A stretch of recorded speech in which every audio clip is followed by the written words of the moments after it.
Hallelujah. Hallelujah. Ẹ jẹ́ a gbàdúrà. Orúkọ Jésù. Orúkọ Jésù. Ẹni mọ Ísírẹ́lì a gbé ọ̀gá fún àkókò yìí lẹ́ẹ̀kan sí níwájú ìwọ Ọlọ́run. A gbé ọ̀gá fún oore ọ̀fẹ́ tí ìwọ Ọlọ́run fún wa. A gbé ọ̀gá fún àánú rẹ tó dájú ní gbogbo ọ̀nà wa gbogbo. A gbé fún ohun tí ìwọ Ọlọ́run ń ṣe. A gbé fún ohun tó máa ṣe lónìí. Bàbá lórúkọ Jésù Olúwa gbọ́ ọpẹ́ wa. Ìwọ tí ń ṣe Ọlọ́run wa, ìwọ tí ń ṣe alágbára wa, ìwọ tí ń ṣe bí ìsádi wa, ìwọ tí ń ṣe bí ìrànlọ́wọ́ wa, ìwọ tí ń ṣe bí ààbò wa, ìwọ la tọ̀ wá, ìwọ la mọ̀ o. Bàbá lórúkọ Jésù Olúwa gbọ́ ọpẹ́ wa. Lónìí gbogbo ọkàn sá síwájú ìwọ Ọlọ́run ní àárọ̀ yìí. Lórúkọ Jésù Olúwa nawọ́ agbára. Ẹni mọ Ísírẹ́lì nawọ́ agbára jáde. Ẹni mọ Ísírẹ́lì nawọ́ ìṣẹ́gun jáde. Ẹni mọ Ísírẹ́lì nawọ́ ìtúsílẹ̀ jáde. Ẹni mọ Ísírẹ́lì nawọ́ agbára jáde. Ògo kó farahàn. Ẹwà rẹ kó bú jáde. Jẹ́ kí àwọn èèyàn kó rí ìwọ Ọlọ́run. Jẹ́ kí ọlá rẹ kó hàn lórí ayé wọn. Jẹ́ kí ọlá rẹ kó hàn lórí ọ̀nà wọn. Jẹ́ kí ọlá rẹ kó hàn nínú iṣẹ́ wọn. Olúwa ní orí ọ̀rọ̀ wọn, Olúwa dá sí. Olúwa lànà àbáyọ ńlá. Ọ̀nà àbáyọ tí ń mú ẹkún kúrò. Èyí tí ń nu omijé nù. Ọ̀nà àbáyọ tí ń sọ ayé ẹni dolóríire. Ọ̀nà àbáyọ tí ń gbé ayé ẹni ga. Ọ̀nà àbáyọ tí ń fún ayé ẹni látúnṣe. Olúwa nà sórí ayé wọn. Má jẹ́ ń wí lásán, má jẹ́ ń wá lásán. Olúwa má jẹ́ ń wá lásán, má jẹ́ ń wí lásán. Ṣohun ìyanu, ṣohun tó tó bẹ́ẹ̀. Ṣohun alágbánú ayé àwọn èèyàn yìí. Jẹ́wọ́ orúkọ rẹ̀. Jésù Kristi. Olúwa àti olùgbàlà wa, àmín. Ọmọ Ọlọ́run ẹ kọ fún mi ní a few minutes. I'll play the music back a little bit and I'll be back. Hallelujah. And just worship God with that music.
Gbọ́ àdúrà lórúkọ Jésù Olúwa wa.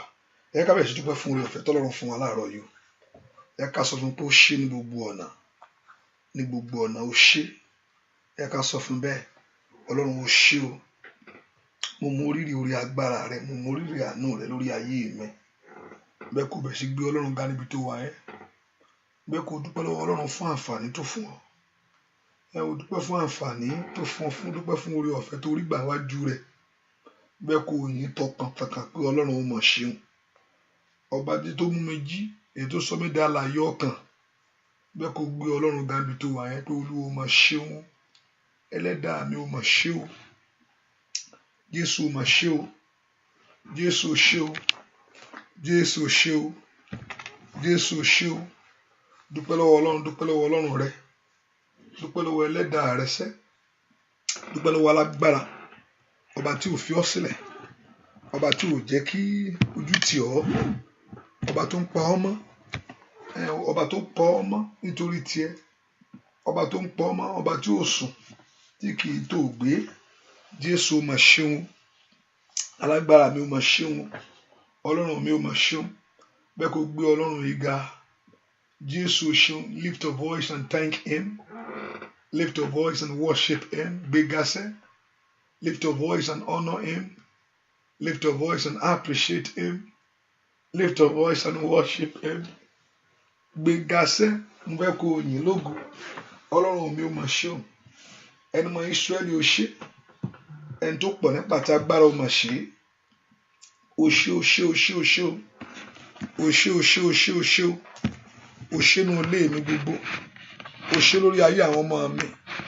Bẹ́ẹ̀ kó dúpẹ́ lọ́wọ́ ọlọ́run yìí. Dúpẹ́ lọ́wọ́ ọlọ́run pé ọlọ́run ó mà ṣeun. Dúpẹ́ lọ́wọ́ ọlọ́run pé ọlọ́run ó mà ṣeun.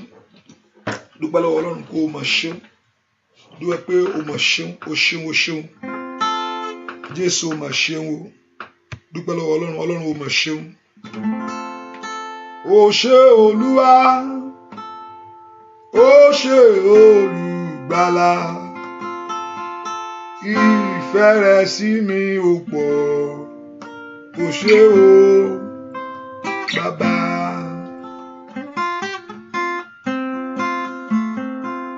Ìfẹ́ rẹ̀ sí mi ò pọ̀. Ó ṣé o Bàbá. Dúpẹ́ lọ́wọ́ rẹ̀. Ìfẹ́ rẹ̀ sí mi ò pọ̀. Ṣé o Bàbá. Ìfẹ́ rẹ̀ sí mi ò pọ̀. Mo dúpẹ́ o Bàbá.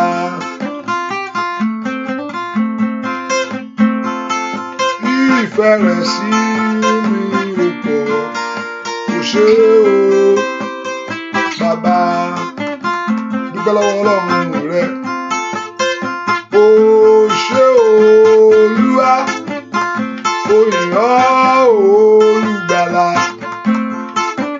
ìfẹ́ rẹ̀ sí mi ò pọ̀ sẹ́. Ó ṣé o Bàbá. Bàbá mímọ́, ìfẹ́ rẹ̀ sí mi ò pọ̀. Mo dúpẹ́ o Bàbá. Ó ìfẹ́ rẹ̀ sí mi ò pọ̀. Kábíyèsí o, ó ṣé o.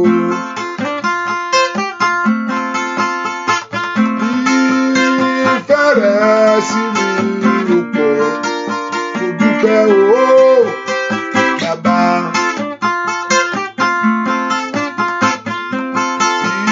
Ìfẹ́ rẹ̀ sí mi kò sẹ́. Ó ṣé o Bàbá. Ó ṣé. Dúpẹ́ lọ́wọ́ ọlọ́run. Ó ṣé Olúwa, ó yìn ọ́ olùgbàlà, ìfẹ́ rẹ̀ sí mi ò pọ̀. Ó ṣé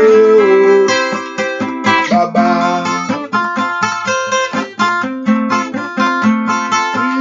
Ìfẹ́ rẹ̀ sí wa ò pọ̀ sẹ́. Ó ṣé o Bàbá.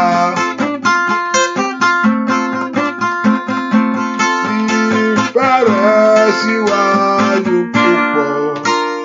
A dúpẹ́ o Bàbá. Ó bá dúpẹ́ lọ́wọ́ ọlọ́run. Ọlọ́run ó ní ìfẹ́ èèyàn lọ́pọ̀lọpọ̀ o. Kò sí àṣànù lọ́wọ́ rẹ̀. Kò sí bẹ́ẹ̀ náà sí burú tó. Ó ní ìfẹ́ rẹ̀.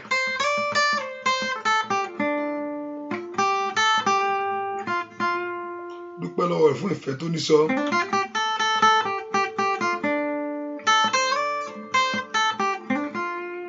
Ó ṣé Olúwa,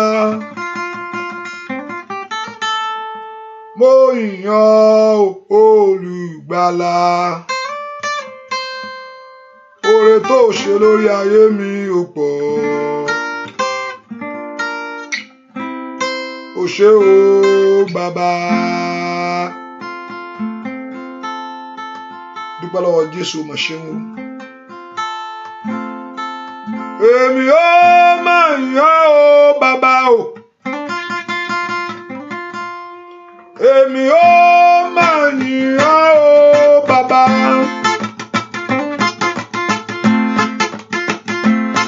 Èmi ó máa yàn o bàbá. Àwa yóò máa yàn o bàbá. Èmi ó máa yàn o bàbá. Lórí ilé, lórí ọmọ, lórí ìrìn àjò tó rìn, ní gbogbo ọ̀nà rẹ sá.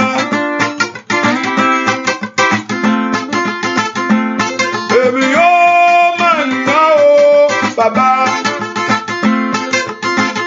Dúpẹ́ lọ́wọ́ Ọlọ́run. Èmi yóò máa yàn o alágbára, ọba tí kò jẹ́ kí Sátánì kó fi mí ṣe yẹ̀yẹ́. Èmi yóò máa yàn o bàbá. Èmi yóò máa yàn o bàbá. Dúpẹ́ lọ́wọ́. Èmi yóò máa yàn o bàbá. Lift your voice. Èmi yóò máa yàn o bàbá ní gbogbo ọ̀nà. Èmi yóò máa yàn o bàbá lórí ilé mi o. Èmi yóò máa yàn o bàbá. Dúpẹ́. Èmi yóò máa yàn o bàbá. Àwa yóò máa yàn o bàbá. Èmi yóò máa yàn o bàbá. Àwa yóò máa yàn o bàbá. Àwa yóò máa yàn o bàbá. Ọba tí kò jẹ́ kí Sátánì kó fi mí ṣe yẹ̀yẹ́. Èmi yóò máa yàn o bàbá. Dúpẹ́ lọ́wọ́ Ọlọ́run ọba tó ṣe o.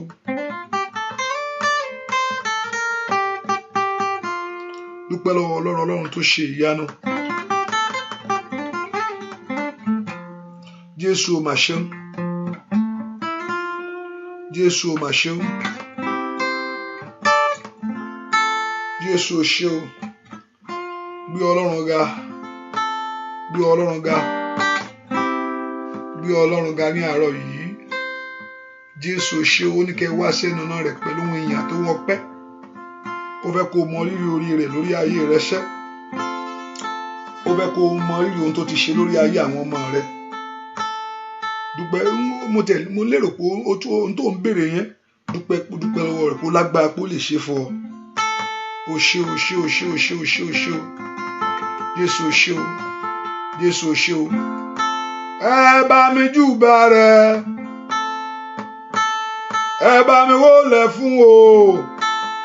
Jésù ọkọ ìjọ, ìwọ nìkan lọ pẹ́yẹ. Ẹ bá mi júbà rẹ̀. Ẹ bá mi wólẹ̀ fún o. Àpáta ayérayé ọkọ ìjọsẹ́, ìwọ nìkan lọ pẹ́yẹ. Ẹ fi fún òun lónìí o. Ẹ fi fún òun lónìí o. Olúwa lónìí àtọ́lá o. Ẹ fi fún Olúwa lónìí àtọ́lá o. Ẹ fi fún. Ẹ fi fún òun lónìí o. Ẹ fi fún òun lónìí o. Ṣebí Olúwa lónìí àtọ́lá o. Ẹ fi fún Olúwa lónìí àtọ́lá o. Ẹ fi fún gbogbo ògo. Ẹ fi fún. Ẹ fi fún. Ẹ fi fún. Ẹ fi fún, ẹ fi fún, ẹ fi fún lórí ọkọ rẹ, ẹ fi fún, ẹ fi fún, ẹ fi fún, ẹ fi fún lórí iṣẹ́ rẹ, ẹ fi fún, bóyá ẹ fi fún gbogbo ògo, ẹ fi fún, ẹ fi fún, ẹ fi fún, ẹ fi fún, ẹ fi fún, ẹ fi fún, ó ẹ fi fún, ó yá fi fún sá, ẹ fi fún, ó tó bẹ́ẹ̀, ẹ fi fún, ẹ fi fún lórí iṣẹ́, ẹ fi fún, ẹ fi fún, ẹ fi fún, ó yá fi fún, ẹ fi fún, ẹ fi fún,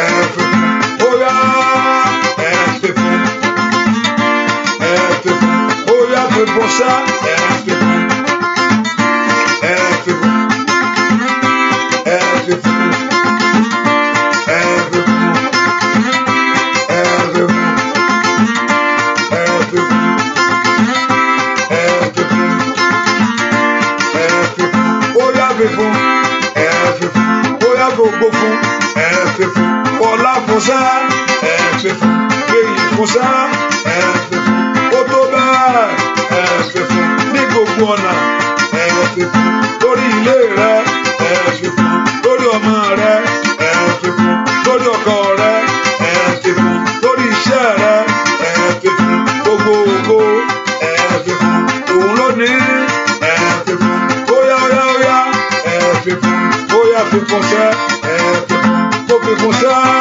ẹ fi fún, ó tó bẹ́ẹ̀, ẹ fi fún, óyá fún, ẹ fi fún.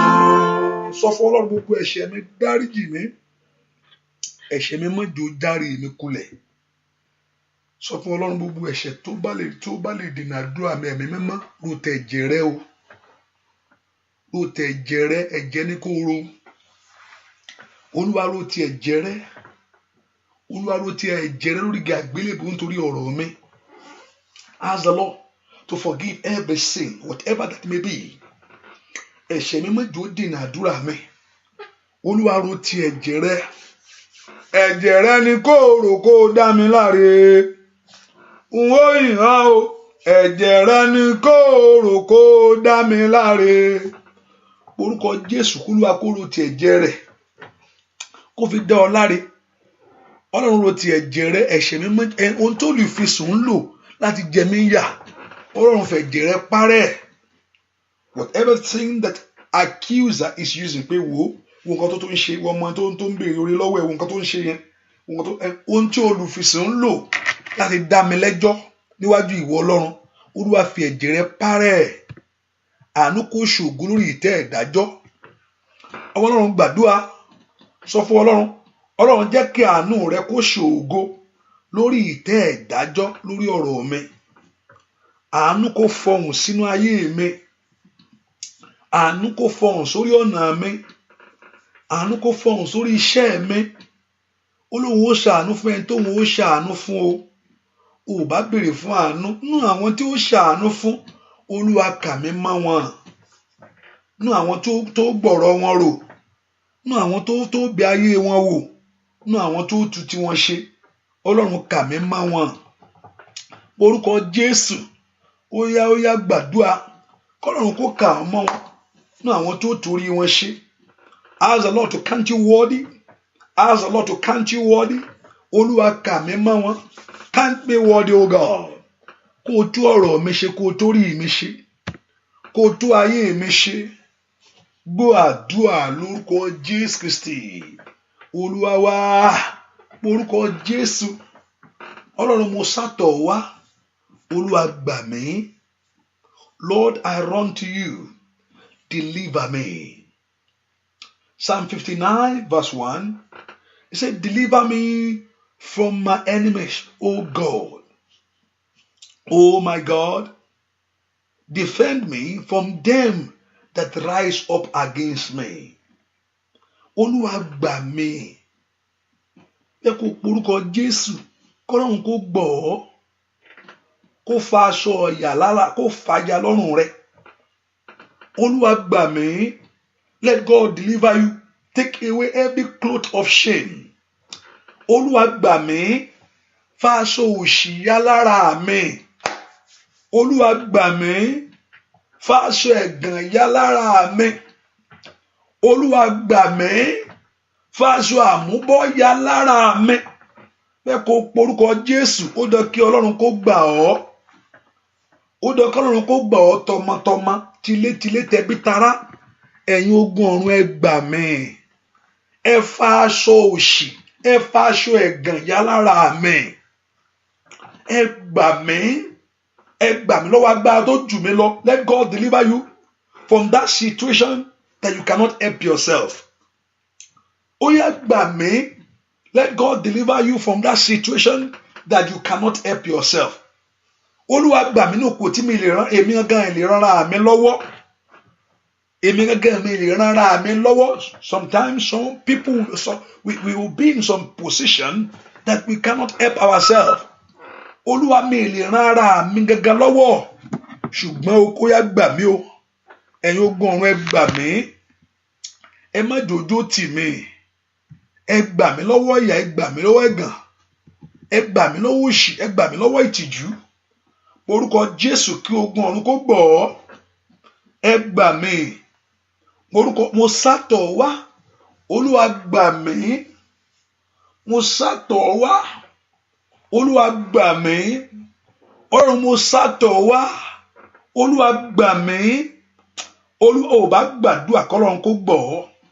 Ìyà ò gbúdọ̀ jẹ mí o. Mi ì fẹ́ kí ìyà jẹ mí. Mi ì fẹ́ kó sì ta mí. Mi ì fẹ́ mẹ̀tẹ̀ láyé. Mi ì fẹ́ mọ ìbànújẹ́. Ò bá porúkọ Jésù dáadáa kí Ọlọ́run kó gbọ́ ọ́. Ẹ̀yin ogun ọ̀run ẹ gbà mí. Ẹ gbà mí lọ́wọ́ ìyà. Ẹ gbà mí lọ́wọ́ ẹ̀gàn. Ẹ gbà mí lọ́wọ́ ìtìjú. Ẹ gbà ayé mi lọ́wọ́ àmúbọ́. Ẹ gbà ayé mi lọ́wọ́ àṣetì.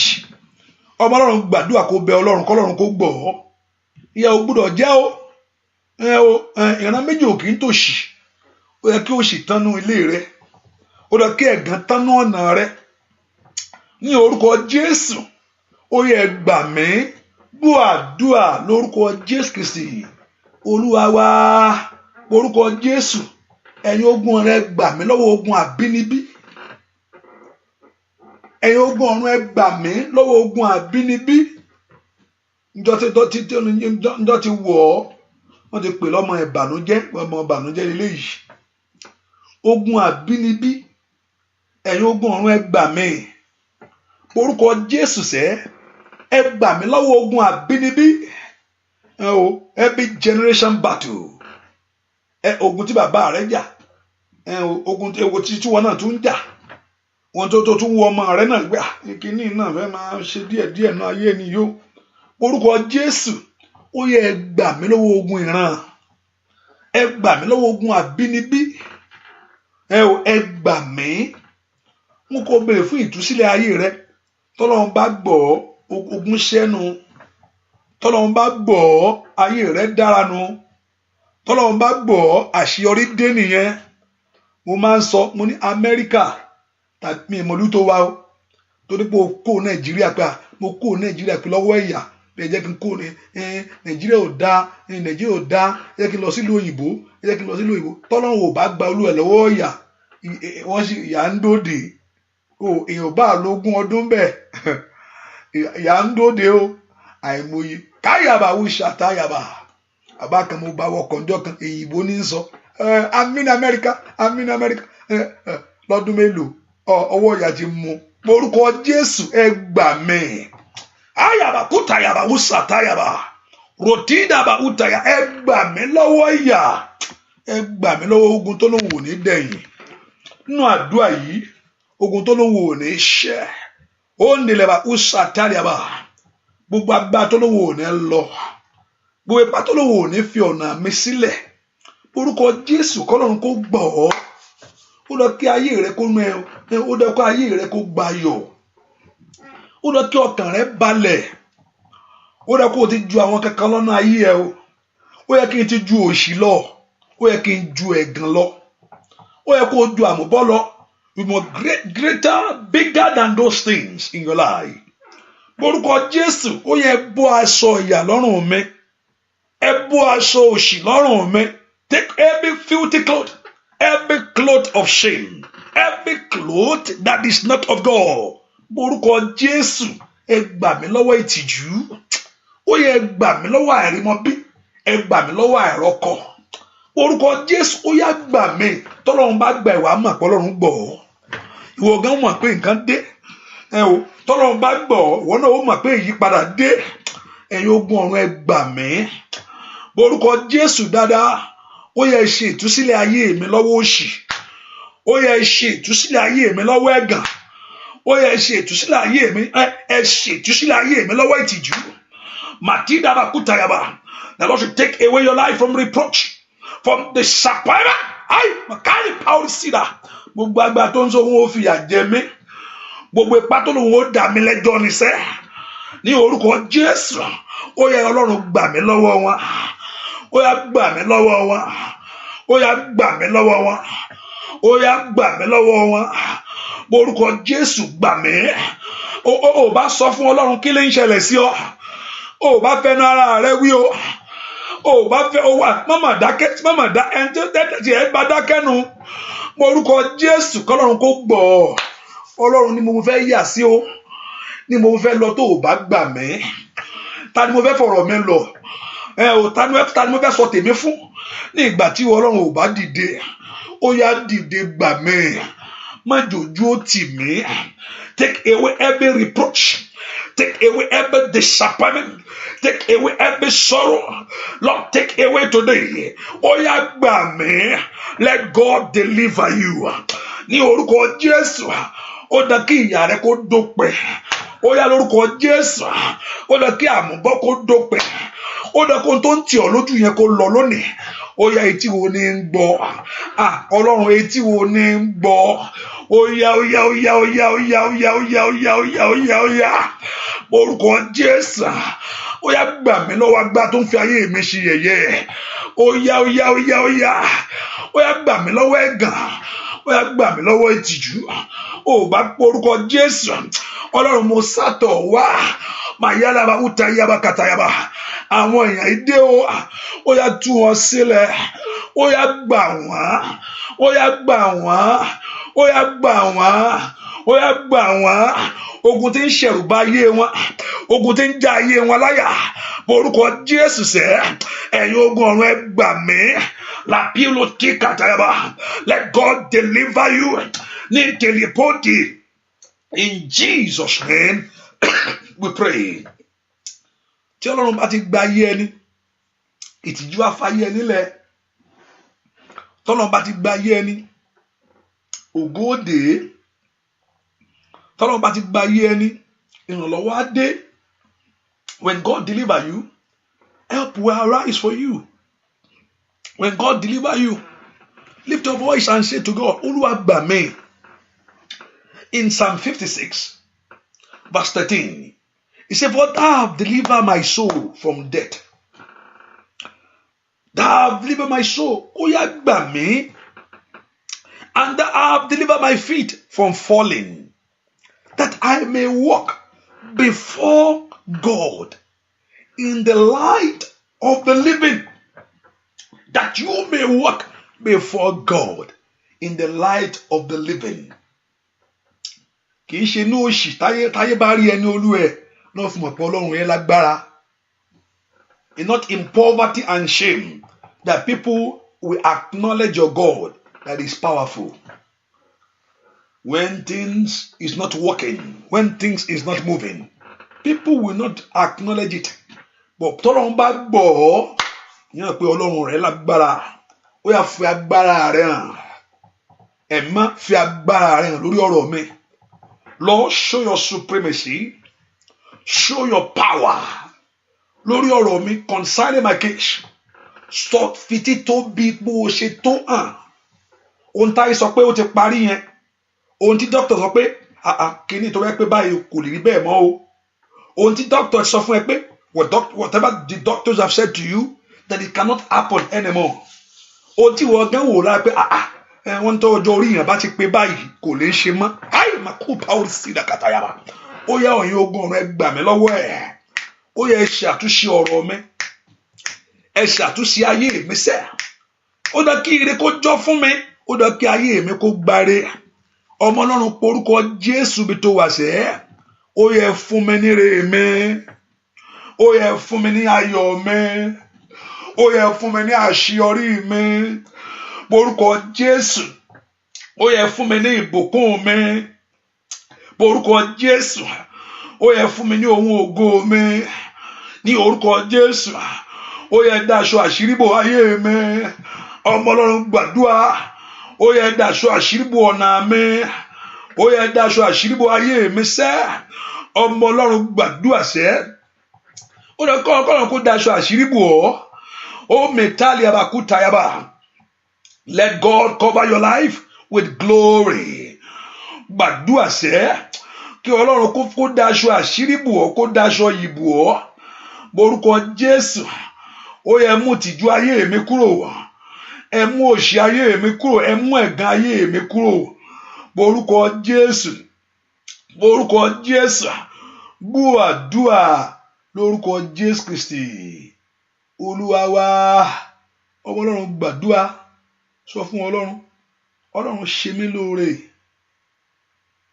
Olúwa ṣe mí ní oore kí ọdún yìí tó parí ní kí ọdún yìí tó lọ oṣù kan ló kù oore rẹ lè bẹ̀rẹ̀ o sọ fún Ọlọ́run Olúwa ṣe mí ní oore ńlá ètí gbogbo ojú mi tó gba ẹbí ó bá mi yìn ọ́ orúkọ Jésù let God favour you. Let God bless you. Let God turn things around for you that people will worship your God. Olúwa ṣe mí ní oore ètí gbogbo ayé ó fi bá mi yìn ọ́.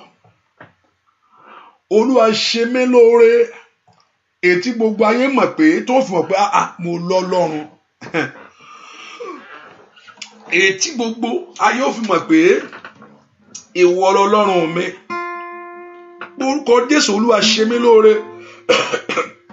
sọ ikọ́ lọ́run kó ṣe ẹ́ ní oore gbọ́ àdúrà lórúkọ Jésù Kristi Olúwa wa ẹ̀rù ò bà mí o mo lólúwa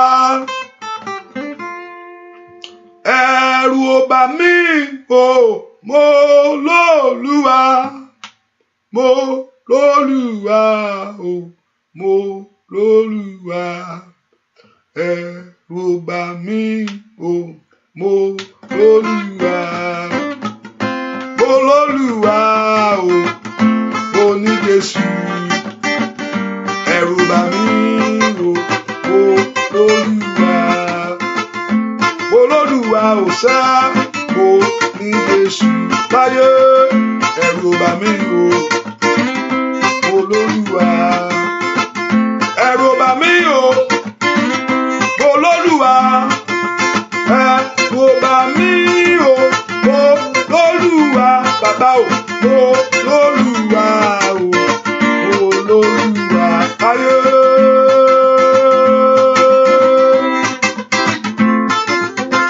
Mo lólúwa o mo ní Jésù ẹ̀rù ò bà mí o mo lólúwa ìdègbọ̀n ìdèkú gbogbo ayé mi pàdé ìdègbọ̀n ìdèkú kò gbọ̀yànù lára mi lébi alágbára o gbogbo ayé mi pàdé ajá lásán lè yìnbọn àkókò rẹ ní jùwà gbọ̀yànù lára mi káyé lè máa gbé wọ́n lójúlé ó yá sọ bẹ́ẹ̀ gbọ̀yànù lára mi káyé máa gbé wọ́n lójúlé ó yá gbọ̀yànù lára mi káyé máa gbé wọ́n lójúlé gbọ̀yànù lára mi káyé máa gbé wọ́n lójúlé gbọ̀yànù lára mi ẹbí máa gbé wọ́n lójúlé gbọ̀yànù lára mi káyé máa gbé wọ́n lójúlé gbọ̀yànù lára mi káyé máa gbé wọ́n lójúlé sẹ́gun gbọ̀yànù lára mi káyé máa ó yá gbàdúrà gbọ̀yànù lára mi ẹbí máa gbé wọ́n lójúlé. ojúlé àyà lára mi káyé máa ó yá lórúkọ Jésù. Ó yá sẹ́ àyà lára mi káyé máa ó yá kó gbọ́nù bóyá nù lára mi káyé máa ké wọ ojúlé àyà lára mi káyé máa ọlọ́run gbọ̀nyà sẹ́ gbọ̀nyà lára mi kẹ́bí máa ké wọ ojúlé àyà lára mi káyé máa ké wọ ojúlé ó sì kúrò pẹ́ẹ́gà kúrò sẹ́ àyà lára mi káyé máa ké wọ ojúlé àyà lára mi kẹ́bí máa ké wọ ojúlé àyà lára mi káyé máa ó yá lórúkọ Jésù lára mi káyé máa ó gbanú àyà lára mi káyé máa ké wọ ojúlé àyà lára mi káyé máa ké wọ ojúlé àyà lára mi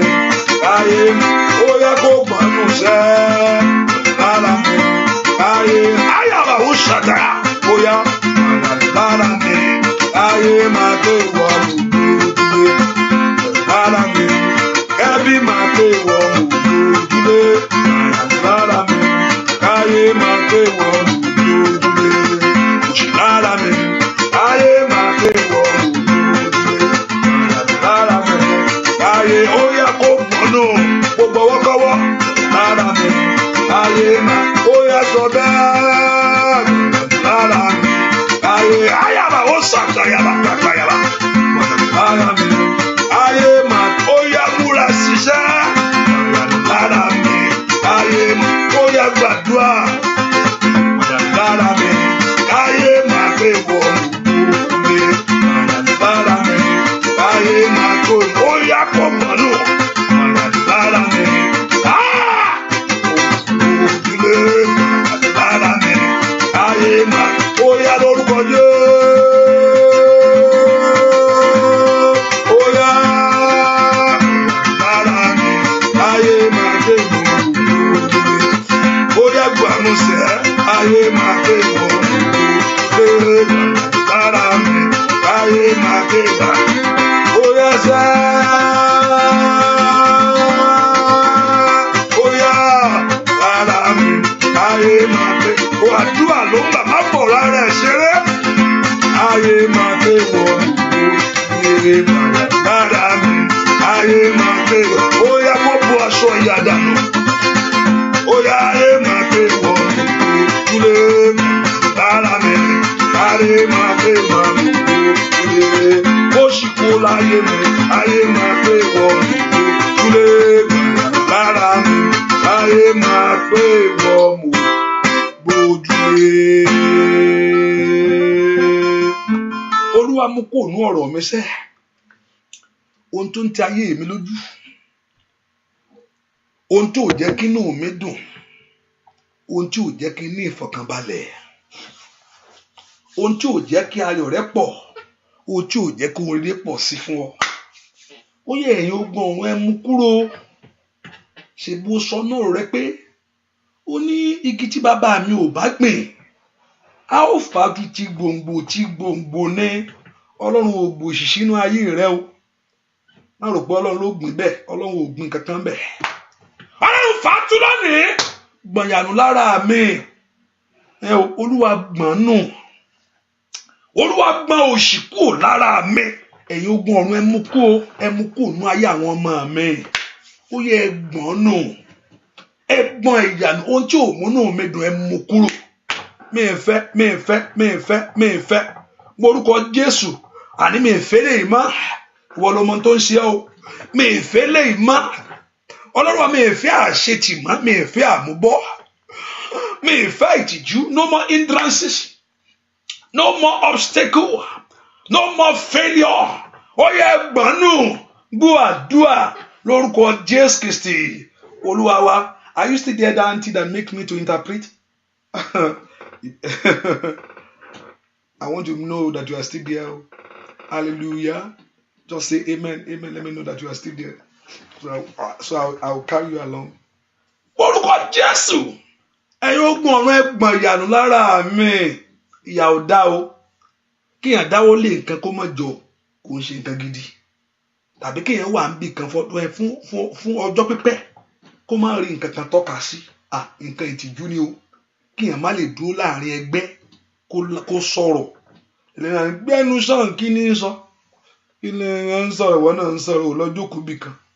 Kíyàn má bẹ̀gbẹ́ jọ kò ń ṣe nǹkan gidi. Àwọn tó kéré sólú ẹ̀ wọ́n ń kọjá, wọ́n ń lọ àwọn ọmọ mi wọ́n ń gbé nǹkan ṣe. Owó àwọn ọmọ tiẹ̀ pa kí ló dé pẹ̀lú àwọn ọmọ mi, orí kan náà ni wọn kú gbórí méjì sórí, orí kan náà ni. Orúkọ Jésù, ẹ̀yin ogun ọ̀run ẹ mú ìtìjú ayé mi kúrò, gbogbo tí ò múnú mi dùn ẹ mú kúrò ní orúkọ Jésù. Òní ni ogun tí ń lé mi ká yóò parẹ́. Èní ni Ọlọ́run yóò ya ìwò àti ìṣòro rẹ. Ọjọ́ tí Fáráò gòkè òkun pẹ̀lú ọmọ Ísírẹ́lì. Ọjọ́ pé ogun ayé mi dẹ̀yìn. Ó dá ọjọ́ pé lónìí kí ogun ayé rẹ kó dẹ̀yìn. Ọjọ́ pé lónìí Màtídà Kàpàlú Sàtà. Èní ni ogun tí ń lé mi ká yóò parẹ́. Lónìí èyí ni ìpínyà yóò dé bá ìwọ àti ìṣòro rẹ. Ọjọ́ tí Fáráò gòkè òkun pẹ̀lú àwọn ọmọ Ísírẹ́lì lópin dé bá. Ọjọ́ pé ogun ayé mi dẹ̀yìn. Lórúkọ Jésù sọ bẹ́ẹ̀. Ọjọ́ pé ogun ayé mi dẹ̀yìn. Ó yá, ọjọ́ pé ogun ayé mi dẹ̀yìn. Ọjọ́ pé ogun ayé mi dẹ̀yìn. Ó yá, ọjọ́ pé ogun ayé mi dẹ̀yìn. Ọjọ́ pé ogun ayé mi dẹ̀yìn. Ogun àrọ́mọbí. Ọjọ́ pé ogun ayé àìmátẹ̀síwájú. Ọjọ́ pé ogun ayé mi dẹ̀yìn. Olúwa yà mí pa pẹ̀lú ogun mi sẹ́. Gbogbo ohun tí ò múnú mi dùn, ohun tí ń bá ọ sùn, tí ń bá ọ jí, ohun tí ń bá ọ jáde, tí ń bá ọ wọlé, èyí tí ò tẹ́ ọ lọ́rùn, ohun tó kọ̀ títí tí ò lọ, ohun tó ní kó tó yára fún tí ò fi yọ́lẹ̀. Orúkọ Jésù, ẹ̀yin ogun ọ̀run ẹ fi iná sí lónìí. Ogun mi kó wọlẹ̀, ogun mi ayé mi kó wọlẹ̀. Gbogbo agbára tí ń járe gbà lọ́wọ́ ẹ, gbogbo agbára tó ní òní jẹ́ èèyàn, gbogbo agbára tó wà ń bẹ̀ bí aláìmọ̀sí ń bẹ̀, ó mọ̀ ṣe bẹ́ẹ̀ ní aláìmọ̀ṣe. Orúkọ Jésù, ẹ̀yin ogun ọ̀run ẹ já mi gbà lọ́wọ́ ipá yìí. Ó yá, ẹ já ayé mi gbà, ó yẹ gbà mí. Orúkọ Jésù, ó dán lónìí. Ogun tí ń lé ọ ká, ó yẹ kó parẹ́. Ogun tó ń lé ọ ká, ogun tó bẹ wọlé ọkọ, ní orúkọ Jésù, ó yẹ kó parẹ́. Ogun tó bẹ jáde lórílẹ̀-èdè yẹn, ogun náà kó parẹ́. Ogun tó bẹ wọ̀lú yẹn, ogun náà tó parẹ́. Ní orúkọ Jésù, ogun lórí ọmọ, ó yẹ parẹ́, ó yẹ gbiná. Ogun tí ò fẹ́ kí n rí tèmi ṣe, ogun tí ò fẹ́ kí n kọjá lọ síbi ayọ̀ mi, ogun tí ò fẹ́ kí inú mi dùn, ogun náà kó parẹ́. Ogun ayé mi wọlẹ̀ orúkọ Jésù. Ogun tí ń dí mi lọ́wọ́ ìṣerere kó wọlẹ̀. Ogun tó ń dí mi lọ́wọ́ ìṣerere gbọ́ àdúrà lórúkọ Jésù Kristi Olúwa wa. Mo fẹ́ kó mọ̀ nǹkan o, ohun tó ò fojú rí ó ju ohun tó ò fojú rí lọ. Ọ̀pọ̀lọpọ̀ ohun tí ò fojú rí yẹn ó ju nǹkan tó fojú rí lọ. Nǹkan tó fojú rí ń da ayé ẹni lógun nígbà míì torí pé ò rí. Ọ̀pọ̀lọpọ̀ òtí ẹmọ́ bí tí wọ́n ti tẹmọ́ tó máa ṣí àkàdé ó sú mi. Ẹlòmíì nǹkan tó bá múra dáadáa yóò gbé bọ́n sẹ́nu ara rẹ̀ ni. Ẹni tó bá múra dáadáa tí nǹkan ti gbà tí kìíní yẹn bá dé, ẹ gbàdúrà, nǹkan ń bẹ o. Orúkọ Jésù, ó yẹ fà mí jáde, jẹ́ kí ìyanu ṣẹ lórí ayé mi. Kò gbúdọ̀ nira fún mi láti bímọ. Ọlọ́run kò gbúdọ̀ nira fún mi.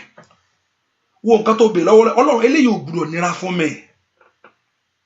Àti lówó kò gbúdọ̀ kò gbúdọ̀ nira fún mi. Àti láyọ̀ láyé kò gbúdọ̀ nira fún ọ. Bẹ́ẹ̀ kò porúkọ Jésù, kò eléyìí ìbéèrè mi rèé, kò gbúdọ̀ nira fún mi. kò gbúdọ̀ nira fún ayé mi, kò gbúdọ̀ nira fún àwọn ọmọ mi o. Orúkọ Jésù dáadáa, ẹ̀yin ogun ọ̀run o, kò gbúdọ̀ nira fún mi. Ẹ má jẹ́ tèmi ṣòro. Óyá, kò gbúdọ̀ ṣòro ṣe fún mi. Wẹ́ kó gbàdúrà, kò gbúdọ̀ ṣòro ṣe fún ọ. Orúkọ Jésù, kò gbúdọ̀ ṣòro ṣe. Èmi ò ní ṣòro ṣe lọ́dọ̀ rẹ bàbá. Mi ò ní ṣòro ṣe lọ́dọ̀ rẹ. Agbára bí àrá ń bẹ lọ́dọ̀ rẹ bàbá. Mi ò ní ṣòro ṣe lọ́dọ̀ rẹ bàbá. Láàrin ọmọ ìyá rẹ o, ẹ̀yin mẹ́ta ni. Ẹnìkan mò ń bá wí.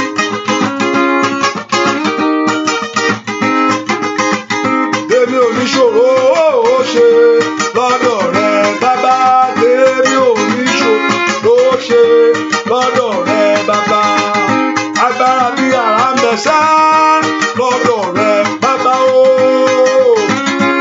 Ó ṣe lọ́dọ̀ lórílẹ̀-èdè yìí. Ní gbogbo ọ̀nà mi o.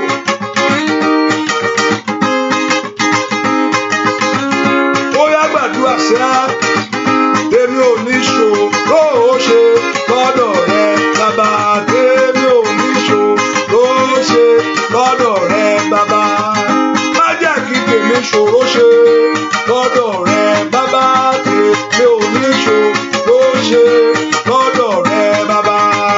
Agbára bí àrá ń bẹ lọ́dọ̀ rẹ bàbá mi. Ó ṣe lọ́dọ̀ rẹ bàbá. Èmi ò ní ṣòro ṣe lọ́dọ̀ rẹ bàbá. Èmi ò ní ṣòro ṣe lọ́dọ̀ rẹ. Let God fulfill your own. I say let God complete your own. Let God turn things around for you. Oh yeah, oh. Don't let it be difficult. Lórúkọ Jésù. Gba lẹ́tà ayọ̀ yìí sá. Èmi ò ní ṣòro ṣe lọ́dọ̀ rẹ bàbá. Èmi ò ní ṣòro ṣe lọ́dọ̀ rẹ bàbá. Agbára bí àrá ń bẹ lọ́dọ̀ rẹ bàbá. Mi ò ní ṣòro ṣe lọ́dọ̀ rẹ bàbá. Ọlọ́run ṣe tèmi láṣẹ pé. Olúwa ṣe tèmi láṣẹ tán. Let God perfect your own and complete your own for you. Tó bá ní ohun tó ń béèrè ọ̀pọ̀lọpọ̀ ìjọ tí ẹ mọ̀ ohun tó ń béèrè sẹ́. Tó bá lóhun tó ń béèrè níwájú Ọlọ́run, that very thing that you're asking before the Lord, tó bá mọ̀ yóò ṣe é. Ọlọ́run má jẹ́ tèmi ṣòro ṣe. Fi gbàrọ̀ mi lọ́rùn. Olúwa fi ìgbàràn mi lọ́rùn. Orúkọ Jésù sẹ́. Olúwa fi ìgbàràn ayé mi lọ́rùn. Olúwa fi ìgbàrọ̀ mi lọ́rùn. Olúwa fi ìgbàràn mi lọ́rùn. Orúkọ Jésù. Olúwa fi ìgbàrọ̀ mi lọ́rùn. Má jẹ́ ó nira fún mi. Don't let it be difficult. Don't let it be hard for me. Olúwa fi ìgbàrọ̀ mi lọ́rùn. Don't let it be difficult. Don't let it be hard for me. Olúwa fi ìgbàrọ̀ mi lọ́rùn. Fún mi ní àṣeyọrí. Orúkọ Jésù. Olúwa fún mi ní àṣeyọrí. Olúwa fún mi ní àṣeyọrí. Orúkọ Jésù dáadáa. Kọ́lọ́run kó fún ọ ní àṣeyọrí. Kọ́lọ́run kó fún ọ ní ohun ìbùkún. Gbọ́ àdúrà lórúkọ Jésù Kristi. Olúwa wá ó yá gbèrò rere lọ́wọ́ Ọlọ́run. Ọlọ́run ire yẹ mí o, ire tọ́ sí mi. Ohun tó yẹni ní yẹni. Ire yẹ mí, ire tọ́ sí mi. Olúwa mú lé mi lọ́wọ́. Owó yẹ mí, owó tọ́ sí mi. Olúwa mú lé mi lọ́wọ́. Àṣeyọrí yẹ mí, àṣeyọrí tọ́ sí mi. Olúwa mú lé mi lọ́wọ́. Let God give to you good things. Let God release to you all good things. Let God release to you fulfillment. Let God release to you breakthrough. Let God release to you all what that is good. Gbogbo tó dáa ó tọ́ sí mi. Ohun gbogbo tó dáa ó tọ́ sí mi. Orúkọ Jésù sẹ́, oore tọ́ sí mi. Ẹ̀yin ogun ọ̀run ẹ ṣé. Let God do it. Oore tọ́ sí mi. Ó tọ́ sí ọ̀nà mi. Oore tọ́ sí ayé mi. Ní orúkọ Jésù. Maya palu satayaba. Ní orúkọ Jésù. Ní orúkọ Jésù. Ní orúkọ Jésù. Oore tọ́ sí mi ní ọdún yìí. Gbàdúrà sẹ́. Oore tọ́ sí ọ. Oore tọ́ sí mi. Oore tọ́ sí àwọn ọmọ mi. Ó yá o. Ire yẹ mí o. Ire wù mí. Olúwa mú lé mi lọ́wọ́. Maya babu satayaba. Let God release to you. Let God release those things to you. Ó yá ó tọ́ sí ẹni. Mo ní kó gbà á. Mo ní kó gbà á. Mo ní kó gbà á. Mo ní kó gbà á. Mo ní kó gbà á. Mo ní kó gbà á. Receive it. Mo ní kó gbà á. Ohun tó tọ́ sí ẹ láàrin ọmọ ìyá rẹ gbà á. Ohun tó tọ́ sí orílẹ̀-èdè yẹn kó gbà á. Ó yẹ kó gbà lẹ́nu iṣẹ́. Ó tọ́ sí ẹ. Ìgbéga tọ́ sí ọ. Ní orúkọ Jésù ti Násárẹ́tì. Receive it now. Receive it now. Receive it now. Gbọ́ àdúrà lórúkọ Jésù Kristi. Olúwa wa. I want you to lift your voice and talk to God. Mo fẹ́ kó gbé ohùn rẹ sókè. Sọ fún Ọlọ́run, Jésù, fi ohùn ayọ̀ fún mi. Olúwa fi ohùn ayọ̀ fún mi. Olúwa fi ohùn ayọ̀ fún mi. Olúwa ṣe ohun ayọ̀ nú ayé mi. Olúwa dá mi lóhùn. Let God answer you. Lord, give to me my portion for good. Olúwa fi ohun ayọ̀ fún mi. Mo tún ti jí láàárọ̀ yìí. Má jẹ́ n bó níṣẹ́ ṣe. Má jẹ́ wà ń bẹ̀ lásán. Mo tún jí láàárọ̀ yìí náà oṣù ọdún yìí ti bẹ̀rẹ̀, ọdún yìí ti lọ. Ìní tún fẹ́ bẹ̀rẹ̀ nìyẹn. Ìní á tún parí. Ọ̀la tún dé. Má jẹ́ n bó níṣẹ́ ṣe. That ayé rẹ ò gbúdọ̀ wà ń bẹ̀ bákan náà mọ́. Ayé mi ò gbúdọ̀ wà bákan náà mọ́. Ayé mi ò gbúdọ̀ wà bákan náà mọ́. Your life will not remain in one position. Let your life begin to move forward. I pray for you. In Jesus' name, we pray. Lórúkọ Jésù lágbàdá. Now, I want you to look at your request. Look at that your request. Look at that very request. And also make sure you share the prayer. And I know those in London, let's take this serious. So your seriousness will show the next time we are praying of my time with you. Hallelujah. That's the truth. Hallelujah. Your commitment to it will show my time with it. Your commitment, if I see that your heart commit to it, that will show my heart to it. Hallelujah. Hallelujah. Mẹ́kò gbàdúrà sẹ́, óyá. Kọ́lọ́run kò ṣe kankan fún ẹ. Ìbéèrè mi rèé, ẹ̀yin ogun ọ̀run ẹ fi lé mi lọ́wọ́.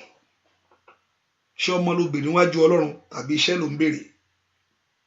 Tàbí ayọ̀ ni, tàbí ìbùkún, tàbí ìgbéga, tàbí àṣeyọrí tí Ọlọ́run yóò lè fún ẹ. I don't know what you are asking before God that God cannot do for you. God can do all things. Kò cost Ọlọ́run, it cost him nothing. Láti sọ ẹ́ dọlọ́mọ. Wọ́n náà tiẹ̀ wú, it cost him nothing. It cost God nothing. Nothing. To open your womb and grant you that baby. It cost him nothing to find that husband for you. It cost God nothing to give that papers to you. It cost him nothing to bless you. God will not sweat on it to release blessing. Kò ní Ọlọ́run lára láti yàbùkún lò ọ́. Kò ní lára láti sọ ọ́ dolórí láyé. Olúwa ṣe fún mi. Ṣe fún mi. Kò ní ọ́ lára. Ó jù bẹ́ẹ̀ lọ. Ó jù bẹ́ẹ̀ lọ. Tell him, ó jù bẹ́ẹ̀ lọ. Kò cost ẹ ní nothing. Ohun tó ń béèrè yẹn kò ná kankan. Àṣẹ ni. Ọba tó sọ pé kí ìmọ́lẹ̀ wà tí ìmọ́lẹ̀ wà. ọba tó ní kí ìmọ́lẹ̀ tó wà, ọba tó wo òkú Lazarus èyí tó ti rùn tí gbogbo ẹ̀ ti ń fún un bomú tí ìdí ti ń jáde nú ẹ̀ tó ní pé ẹni tó bá gbàgbọ́ yóò rògbò ọlọ tó sì ní Lazarus kó jáde wá, ó sì jáde. Ṣé ọ̀rọ̀ ayé mi ló wá ju báyìí lọ Ọlọ́run? Ó yá kò ná kankan, ó yá ṣe mí lóore. Orúkọ Jésù ṣe ayé mi lóore kó dá mi lóhùn. Orúkọ Jésù ṣe ayé mi lóore kó mú ọwọ́ àṣetì kúrò. Olúwa kò ná kankan láti tú orí mi ṣe. Kò ná kankan. Ọmọ Ọlọ́run gbàdúrà, kò ná Ọlọ́run kankan, kò ná ní anything. Kó sọ̀rọ̀ ẹ dayọ̀. Ó yá gbórúkọ jẹ́ kò ná kankan Ọlọ́run o. Má jẹ́ ìyà jẹ mí sẹ́, má jẹ́ mòṣì yó. Má jẹ́ ìyà jẹ mí. Gbórúkọ Jésù kò ná kankan Ọlọ́run mi. Kò ná kò pọ̀jù fún ọ. Sọ fún kò pọ̀jù fún ẹ. Bó o ṣe tó, ọlọ́lá ni ọ́, alágbára ni ọ́, kò pọ̀jù fún ọ láti sọ mí dọlọ́mọ. Sọ fún bẹ́ẹ̀. Kò pọ̀jù fún ọ láti sọ mí dolóríire. Má wò mí níranṣẹ́. Sọ fún Ọlọ́run kó má wò ọ̀ràn, kò pọ̀jù fún. Ìwọ ló tó bẹ́ẹ̀. Ìwọ ló tó. Ìwọ ló tó láti gba ògo.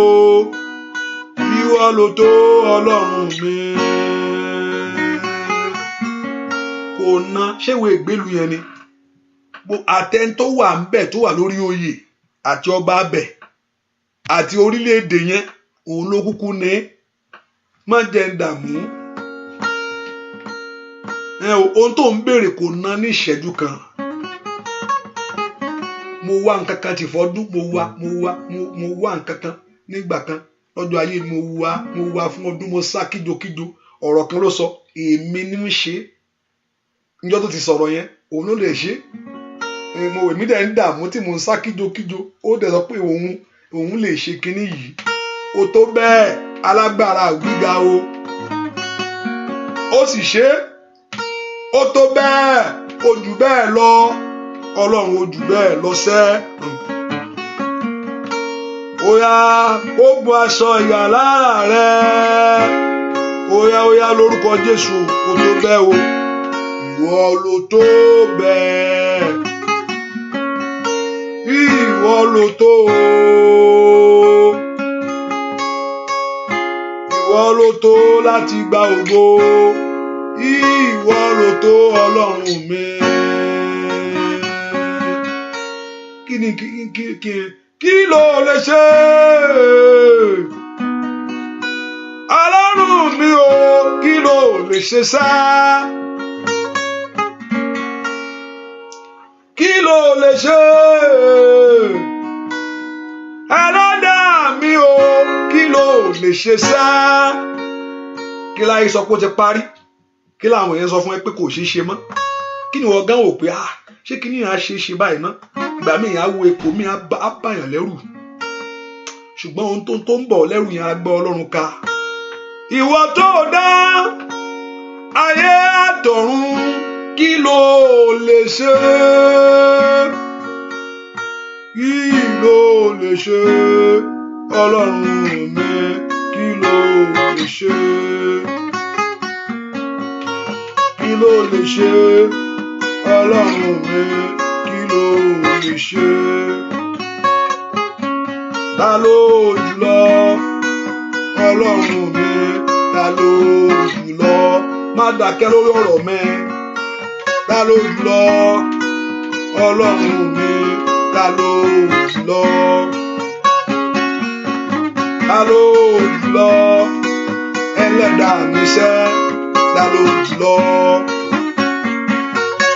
Kí ló lè ṣe? Ọlọ́run mi, kí ló lè ṣe? Bàbá wa ṣe fún mi o, kí ló lè ṣe? Ọlọ́run mi, kí ló lè ṣe? Ask him. ṣe Ọlọ́run mi kí ló ṣe ta ló jùlọ Ọlọ́run mi ṣe ta ló jùlọ ta ló jùlọ Ọlọ́run mi ta ló ayaba kútayaba oya ta ló jùlọ Ọlọ́run mi ta ló jùlọ. Èyí kan fẹ́ kó gbàdúrà Olúwa jẹ́ kó wù ọ́. Let it be pleased to you, O God, to favor me and grant me this. Jọ̀ọ́ wù ọ́, jọ̀ọ́ wù ọ́, ìgbà tó wù Ọlọ́run, when it pleased him that he want to favor Mordecai, the king cannot sleep. Ọba ò lè sùn mọ́, ó gbóhùn lójú ẹ̀. Ìgbà tó wù Ọlọ́run, ọba ò lè sùn mọ́, Ọlọ́run gba oorun, ó gba oorun lójú ẹ̀ nítorí pé kó lè ṣe Mordecai lórí. Olúwa jẹ́ kó wù ọ́. I will cause him to favor you. Ọlọ́run òun ni ó wọnú ọkàn wọn láti ṣe ọ lóore. Ó yá jọ̀ọ́ wù ọ́ lónìí kó nu omijé mi nù. Ọlọ́run jọ̀ọ́ wù ọ́ kó gbẹ̀tọ́ mi fún mi láyé. Ó dá kí ayé kí mi kú oríire o. Ó dá kí aṣọ òṣì fàyánú ọ̀rọ̀ mi. Ó ní dandan kí aṣọ ẹ̀gán kò nù lé mi sẹ́. Orúkọ Jésù jọ̀ọ́ wù Ọlọ́run. Let it be pleased, O God. Be pleased, O God, to favor me. Jọ̀ọ́ wù ọ́. Jẹ́ ká àdúrà mi gbà. Gbàdúrà kí àdúrà mi gbà. Ó jí láàárọ̀, ọ̀sán ó wà ńbẹ̀, òru ó wà ńbẹ̀, alẹ́ ó wà ńbẹ̀. You are there at all time praying. Ọ̀rọ̀ mi má jẹ́ ó di ìtìjú. Orúkọ Jésù, ọ̀rọ̀ mi má jẹ́ ó di ìtìjú. Ọ̀rọ̀ ayé mi má jẹ́ ó di mi lọ́mọ nítorí lọ ẹ má jẹ́ lọ wọ́n á béèrè lọ́wọ́ mi. Ọ̀rọ̀ mi má jẹ́ ó di ìtìjú. Ọ̀rọ̀ mi má jẹ́ ó di ìtìjú kó tó dá sọ̀rọ̀ mi. Ó yá yanjú ọ̀rọ̀ ayé mi sẹ́. Kó gbárí mi fún mi. Gbẹ̀tọ́ mi fún mi lórílẹ̀‐èdè yìí. Gbárí mi fún mi láàrin ẹbí. Gbárí mi fún mi lórílẹ̀‐èdè yìí. Ó bá gbàdúrà kọ́lọ́run kó gbà tiẹ̀ fún ọ. Ó lọ kó ṣe rere ní ọdún yìí. Agbára ń bẹ lọ́wọ́ ẹ̀. No matter what people have said, no matter what they are saying, agbára Ọlọ́run ká gbogbo ẹ̀. No matter what you see, kò sí ohunkóhun tó fojú rí tọ́lọ́run bá dá sí. Ọlọ́run lágbára o, mo fẹ́ kó mọ̀ bẹ́ẹ̀ o. Ọlọ́run yìí ó lágbára. Agbára rẹ̀ sì pọ̀. Sọ fún kó fi agbára rẹ̀ hàn lórí ayé rẹ ni. Ẹ̀yin ó sì mọ̀ pé èmi lolúwa. Orúkọ Jésù tọ́lọ́run bá sọ pé tó ó sọ fún Hezekiah ó ní fọkàn ẹ balẹ̀. Ọfà kankan kì yóò wọ bíi wọ́n sì kó àmọ́ tàǹkì bọ̀. Wọ́n gbogbo ẹ̀ wọ́n ń bọ̀ wá bá wọn jagun. Ó ní ọfà kan kékeré kan. Ẹ gbàdúrà Ọlọ́run dìde. Ọlọ́run dìde. Ọlọ́run dìde. Ojú ìtìjú yìí lọ. Ojú ìwé àìníwèé ìgbélú mi lọ. Ojú àìníṣẹ́ mi lọ. Ojú lọ is greater than those things. Agbára ń bẹ lọ́wọ́ ẹ. Gbogbo yẹn gbàdúrà ẹ sọ fún Ọlọ́run. Ọlọ́run dìde. Ojú eléyìí lọ. Tó bá pinnu ọkàn rẹ̀ pé ohun tó ń fẹ́ ṣeré kò sẹ́ni tí ó mú. Kò sí ẹni tí ó mú. Wọ́n ti mú lé ẹ lọ́wọ́ kan tó mọ̀ pé àwọn ti ṣe nǹkan. Power side. Power side kazaba. Gbàdúrà sẹ́. Oya yẹ kí ọ̀rọ̀ mi kó ya ayé lẹ́nu. Oya. Mayaba ushatalibo kopayaba. Mi ropilu siketelebo. Mali predo kapaya. Maula mentolebo. Gbàdúrà lórúkọ Jésù Kristi. Olúwa wa Pétérù. Ó ti wá gbogbo rẹ̀, ó ti wá. Ó ti wá gbogbo ẹ̀. Ó ti wá gbogbo ẹ̀. Ó ó ti wá káàkiri.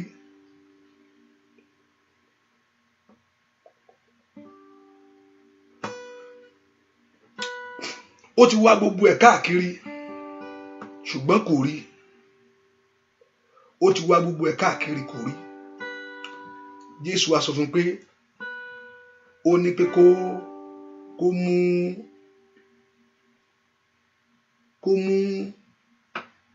mú kinní yẹn kó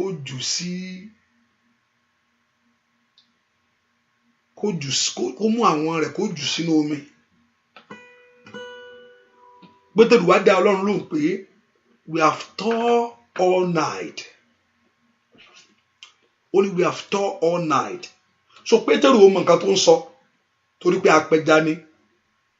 Ó sọ fún Ọlọ́run pé for my experience with this, I know nothing will happen again. Jésù á ní pé kó ju àwọn yẹn kó jù síbẹ̀ torí pé Ọlọ́run ti dá sí ọ̀rọ̀ yẹn, ó wá ní kó jù sí. Ó wá ju àwọn yẹn sí. Ohun tó kò lè gbé fún ara rẹ̀ torí pé ayérayé dá sí ọ̀rọ̀ ẹ̀. Bàbá nítorí ọ̀rọ̀ rẹ mo gbé ọ̀gá o. Bàbá nítorí ọ̀rọ̀ rẹ gbéga. Bàbá nítorí ọ̀rọ̀ rẹ mo gbé ọ̀gá o. Bàbá nítorí ọ̀rọ̀ rẹ mo gbé ọ̀gá. Bàbá nítorí ọ̀rọ̀ rẹ a gbé ọ̀gá o. Bàbá nítorí ọ̀rọ̀ rẹ mo gbé ọ̀gá. Mo gbé ọ̀gá. Bàbá nítorí ọ̀rọ̀ rẹ mo gbé ọ̀gá. Ó ní kí n wá mo dé. Mo ní kí n gbàgbọ́ mo gbàgbọ́. Ó ní kí n ké pè ọ́ mo sọ. Ó yá ó ní kí n máa lọ mo ní mo ti gbọ́. Ayaba sọ́tà yaba. Bàbá nítorí ọ̀rọ̀ rẹ mo gbé ọ̀gá o. Bàbá nítorí ọ̀rọ̀ rẹ. Ó yá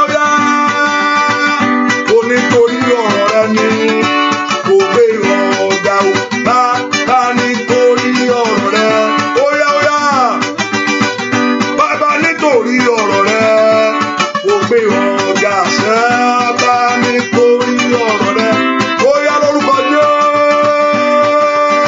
gbogbo ogun kó parẹ́. Ayaba ṣàtàyàbá. Bàbá nítorí ọ̀rọ̀ rẹ mo gbé ọ. Ìwọ ló sọ. Bàbá nítorí ọ̀rọ̀ rẹ mo gbé ọ̀gá o. Bàbá nítorí ọ̀rọ̀ rẹ mo gbé ọ̀gá. Ó ní kí n bèrè mo bèrè sẹ́. Ayaba ṣàtàyàbá. Ó ní ẹni tí ń bèrè nírí gbà. Ń tèlé àbá ṣàtàyàbá. Ó ní ẹni tí ń wá kiri nírí. Ayaba ṣàtàyàbá. Ó ní ẹni tí ń kọlẹ̀kùn lẹ̀kún sí. Ó yá lórúkọ Jésù. Bàbá nítorí ọ̀rọ̀ rẹ mo gbé ọ̀gá o. Bàbá nítorí ọ̀rọ̀ rẹ mo gbé ọ̀gá. Bàbá nítorí ọ̀rọ̀ rẹ a gbé ọ̀gá o. Bàbá nítorí ọ̀rọ̀ rẹ. Ó yá ò kì í ṣe ènìyàn tí ń parọ́. Wúwá tayaba ṣàtayaba. Àyàbá ṣètẹ̀lẹ̀ àbá wútayà. Rẹ́bí ṣètẹ̀. Bàbá nítorí ọ̀rọ̀ rẹ a gbé ọ̀gá. Bàbá nítorí ọ̀rọ̀ rẹ a gbé ọ̀gá. Bàbá nítorí ọ̀rọ̀ rẹ sẹ́ mo gbé ọ̀gá o. Bàbá nítorí ọ̀rọ̀ rẹ mo gbé ọ̀gá. Bàbá nítorí ọ̀rọ̀ rẹ mo fi gbàgbọ́ sẹ́. Bàbá nítorí ọ̀rọ̀ rẹ mo gbé ọ̀gá. Bàbá nítorí ọ̀rọ̀ rẹ sẹ́ mo gbé ọ̀gá. Bàbá nítorí ọ̀rọ̀ rẹ mo gbé ọ̀gá. Bàbá nítorí ọ̀rọ̀ rẹ a gbé ọ̀gá. Bàbá nítorí ọ̀rọ̀ rẹ mo gbé ọ̀gá. Bàbá nítorí ọ̀rọ̀ rẹ mo gbé ọ̀gá. Bàbá nítorí ọ̀rọ̀ rẹ mo gbé ọ̀gá. Ó yá sọ̀rọ̀ rẹ̀ fún kó tó sọ nípa ayé rẹ̀ fún ẹ. Sọ fún pé ohun tó sọ rèé fún mi. ó lọ́mọ kìnìún a máa ṣaláìní, ó ní ebi a máa pa wọ́n, ó ní ṣùgbọ́n àwọn tó gbẹ́kẹ̀lé Olúwa ó ní kì yóò ṣaláìní oore tó dára. Only the wrath of the wicked shall not rest upon the righteous.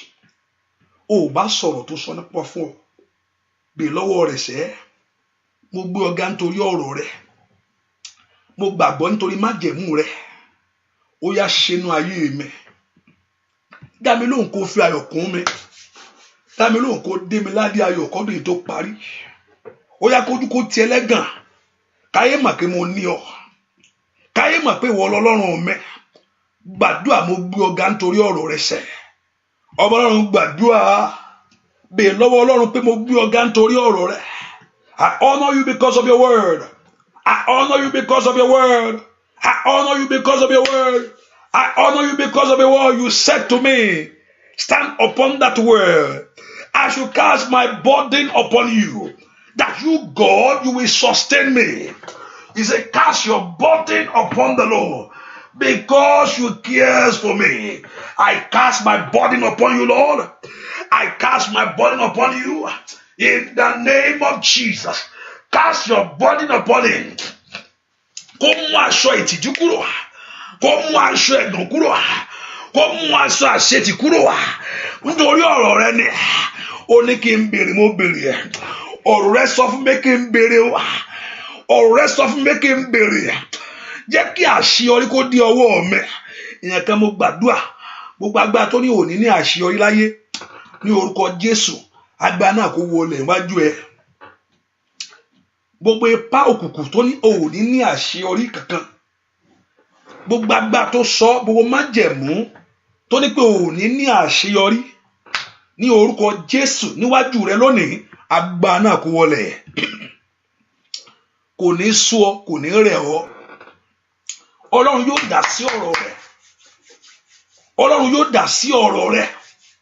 Mo béèrè fún lónìí kí Ọlọ́run kó ṣe tiẹ̀ fún ọ. Ó yá, gbogbo èèyàn tí ń bẹ́nu àdúrà ẹ kọjá lọ sínú ire yín. Mo pa ayé yín ní àṣẹ ní orúkọ Jésù ti Násárẹ́tì. Mo sọ fún ayé yín lónìí, mo sọ fún ọ̀nà yín lónìí ní orúkọ Jésù, kó gba ire. Ojú ò ní tì yín. Ojú ò ní tì yín. Shame shall be far away from your door. Ìtìjú yóò jìnnà sí ọ̀nà rẹ. Àmúbọ́ yóò jìnnà nínú ayé rẹ. Ilé ètò bọ́lọ́run sọ, nínú àdúrà yìí, kó o rí pàṣẹ àdúrà o. Kó o rí pàṣẹ àdúrà. Gbèrú pé ìrètí pípẹ́ kò ń ṣe kó máa ń mú ọkàn ṣàárẹ̀, yóò mú ọkàn ṣáko ni. Ọ̀pọ̀lọpọ̀ gbàdúrà máa ń wé tó wá jẹ́ gbàdúrà àfẹ́ tó bá nígbàgbọ́, tó bá sì mọ nǹkan tó ń ṣe, kì í ṣe nǹkan dáadáa nígbà tí èèyàn bá gbàdúrà àbẹ̀ǹdẹ́ lára wíyàn gbàdúrà àti rò pé mo ṣe ń lọ bá ti dọ́dọ̀ ẹni ẹ báyìí mọ́ bá wá ní o àtúpadà wá ìrẹ̀wẹ̀sì á tún mú ṣùgbọ́n you keep on going, ṣùgbọ́n ọ̀rọ̀ tiẹ̀ nínú àdúrà kò já sáyọ̀. Ọ̀rọ̀ tiẹ̀ nínú àdúrà ilé kò gbúdọ̀ ṣe mí. Ọpẹ́ ni kò fi mí dùn. Káàdì ọ̀hún ṣàtàyà ohun torí pé ohun tẹ́ ẹ bè lọ́wọ́ Ọlọ́run ó ní jaburata ló ní. Torí ohun tẹ́ ẹ wá wájú Ọlọ́run àfi tọ́lọ́run ò bá ní nìkan ló kù. Ṣùgbọ́n kò sóhun tó sọ tí Ọlọ́run ò ní. Kò sóhun tó wí tí Ọlọ́run yóò ní. Ọlọ́run gbogbo ọ̀nà ló gbọ́ ọ́. Ó yá gba ọ̀nà ìyanu nínú ayé wọn. Ọlọ́run gbogbo ọ̀nà ló gbọ́ ọ́. Ó yá gba ọ̀nà ògo nínú ayé wọn. Ọlọ́run gbogbo ọ̀nà ló gbà ọ́, gba ọ̀nà àṣeyọrí nínú ayé wọn. Nínú ayé àwọn tó ń gbọ́ mi yìí, ó yá ṣe bẹ́ẹ̀. Fi bó ṣe tó hàn fún wọn. Fi bó ṣe tó, reveal yourself. Manifest yourself. Show forth yourself. Jẹ́ kán lóhun ẹ̀rí o. Jẹ́ kán sì lẹ́nu ọpẹ́. Ohun tó béèrè kó rí gbà. Ojú ò ní tì ọ́. Bẹ́ẹ̀ ni ó sì rí. Láì lórúkọ Jésù Kristi. Olúwa wa, àmín.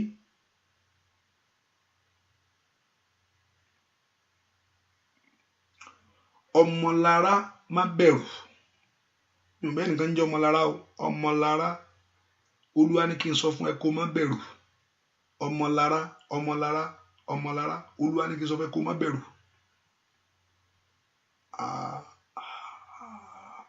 àbáyọ̀mí àbáyọ̀mí má bẹ̀rù má bẹ̀rù àṣàkẹ́ àṣàkẹ́ àṣàkẹ́ olúwa yóò mú ìtìjú rẹ kúrò bí mẹ́ tó ń jàṣàkẹ́ ohun tí mò ń gbọ́ nìyẹn o olúwa yóò mú ìtìjú rẹ kúrò olúwa yóò mú ìtìjú rẹ kúrò ọwọ́ ìtìjú kó kúrò nínú ayé rẹ láti sin lọ ọwọ́ ìtìjú kó kúrò nínú ọ̀nà rẹ bẹ́ẹ̀ ni ó sì rí kí ọlọ́run kó ṣe gbogbo yín lóore kẹ́ ẹ rí ohun rere tọ́ka sínú àdúrà yìí I pray for you kí ọlọ́run kó ṣe yín lóore kí ọlọ́run kó ṣe yín lóore kí ẹ rí ohun rere tọ́ka sínú àdúrà yìí kí ọlọ́run kó dá yín lóhùn kí inú yín kó dùn bẹ́ẹ̀ ni ó sì rí o láì lórúkọ Jésù Kristi olúwa wa àmín àmín àmín lórúkọ Jésù hallelujah hallelujah àdúrà rẹ ti gbà o amen. Let's just put the mind that the prayer continue tomorrow at the same time by 6 my time. I don't know your time is my Eastern time. And like Ọlọ́run, I said earlier on that I want to pray with you, but I just want it to be like a phone call alone. Like just phone call, like you call and I just agree. But that let's just open our heart tomorrow and see how God is going to work it out for us tomorrow. And we have 2 days to go. Like we only have tomorrow, Friday and Saturday just to pray alone. On Sunday, we are giving thanks to God. Nothing. We are not asking God anything. On Sunday, we thank Him. And on Sunday, which I know that many of us, you have to be at your place of worship. So we only going to have few sections on Sunday. On tomorrow night, which is Saturday night, because I don't want to bother you. You have to go to church and worship God. I believe in going to church. I believe that. I support that 100%. Hallelujah. So because on Sunday, also I'm going to be in our church too. So we only have 2 sections on Sunday. We're going to have the afternoon section and the evening section. No night, no 9 o'clock section. So just Sunday, you all your requests, you wave this to God and just give thanks, give praise to God. Sunday, that's what I want us to do on Sunday. And we give God the praise. Even though on Sunday, remember, even though the prayer is finished by 6, remember, regular prayer begins again on Sunday morning, on Monday morning, which is okay. But that moment, on that Sunday, we give thanks to God. Just thank the Lord for what He has done.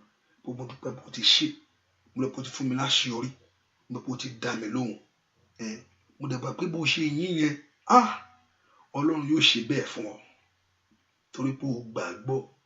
So we only have tomorrow.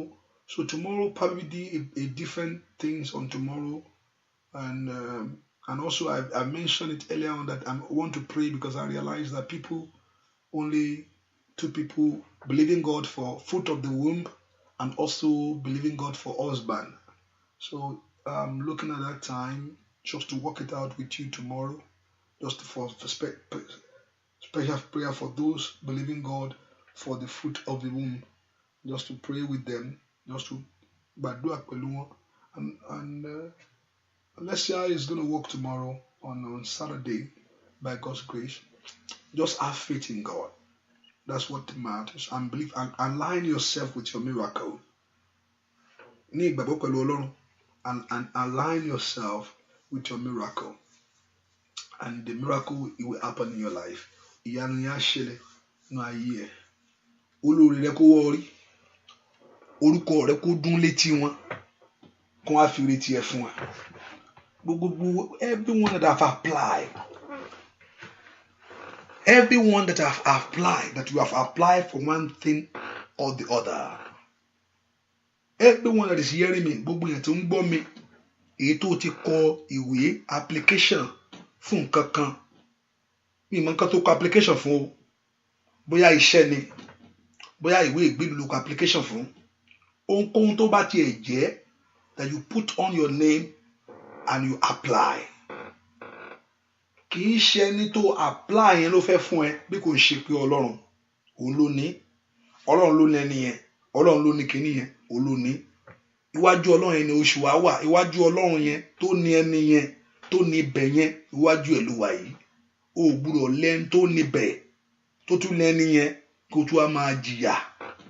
Mo wá gbàdúrà bí orúkọ Olúwa lórúkọ Jésù, gbogbo ohun tó ti béèrè that you have applied for, gbogbo ohun tó ti fi orúkọ rẹ sí pé mo béèrè lótìtọ́ pé mo apply fún kan báyìí, bóyá ìwé ìgbélú ni, ohunkóhun tó bá lè jẹ́ torí pé o béèrè tó sì dúró wájú ẹni tó ní, ó yá àánú kó mú lé ọ lọ́wọ́. Tábà tí ní ọtí pé báyìí ni, ṣùgbọ́n ní mo dúró níwájú Olúwa ní orúkọ Jésù, èmi sọ pé ní orúkọ Jésù kó mú lé ọ lọ́wọ́. Ohunkóhun tó béèrè fún tó kọ orúkọ rẹ sí pé ànísídà ráyàbù kàtàyàbà, ìyẹn ló fi mọ̀ pé Ọlọ́run ń bẹ ní Ísírẹ́lì. Rábàkútàyàbà ní orúkọ Jésù ti Násárẹ́tì, mo pa ní àṣẹ ẹ̀yin ogun ọ̀run ẹ lọ ṣẹ́ lórí ọ̀rọ̀ yìí. Ohunkóhun tó ti fún orúkọ wọn tó ti béèrè pé mo béèrè bóyá application ni, bóyá ìwé ìgbélú ni, ohunkóhun tó bá fi orúkọ rẹ sí tó béèrè, rúbà gàbàgàbàgàbà wàhálì pàrọ̀ sàtáyà lè pẹ́ẹ́dọ̀kọ̀pọ̀, mo dúró níwájú Olúwa Ọlọ́run tó ní ohun gbogbo, àtẹ̀bí tó béèrè fún, àti nǹkan tó béèrè, àtẹ̀ń tó béèrè lọ́wọ́ rẹ̀, ẹni tó ní ni ríra ṣàtàyàbá, ó yá kan mú lé ọ lọ́wọ́, ó yá lórúkọ, receive it now in the name of Jesus. No more deny, no more delay on your application, no more deny. Nọ́mbà ìkópò àwọn tó béèrè lọ́wọ́ wọn, ẹni tó ń ṣẹ́ lórí fáìlì ẹ, those that are working on your file now, àwọn kan bẹ̀rẹ̀ sí sọ tó máa ṣe fún ẹ. I command them by the authority of my Father, them, àwọn tó béèrè lọ́wọ́ tó ń béèrè, àwọn gan nìkan máa sọ ohun tó yẹ kó lọ ṣe pé wàá ṣe báyìí, kó bẹ̀rẹ̀ sí rìn ẹ́ lọ́wọ́ fún kó rí gbà. Àwọn gangan ni kọ́lọ́run kó bẹ̀rẹ̀ sí lò. Rídà àṣàtàyà rúte èlì àfàyà wà ilẹ̀ àkàpẹ́rù síra wà ilẹ̀ àkàpẹ́ sọ eléyìí kó lè mọ̀ pé alágbára lọ́lọ́run wà ilẹ̀ pàwọ́rì síra kàtàyà lè síra kàtàyà wà ilẹ̀ àfredo kàtì lè mbredo kó pẹ̀lú síra màtídà kàbà, ó yá kó rí gbà, ìyanu rẹ kó ṣẹlẹ̀, bẹ́ẹ̀ ni ó sì rí láì lórúkọ Jésù Kristi Olúwa wa. Àmín àmín àmín. Tó bá gbàgbọ́ mo fẹ́ kó kí hallelujah o. Tó bá gbàgbọ́ pé bẹ́ẹ̀ ni ó sì rí, mo fẹ́ kó kí hallelujah. Àdúrà rẹ ti gbà, àdúrà rẹ ti gbà o. So see you by 6 in the morning my time, which is going to be in your morning by 11 or 12, and also the prayer continue by God's grace. We only have today, yeah, we only have today and tomorrow to pray, to ask God. Make sure you call your friends and family. God bless you, God bless you, God bless you, God bless you. You are blessed. Thank you very much for coming. God bless you. Bye-bye.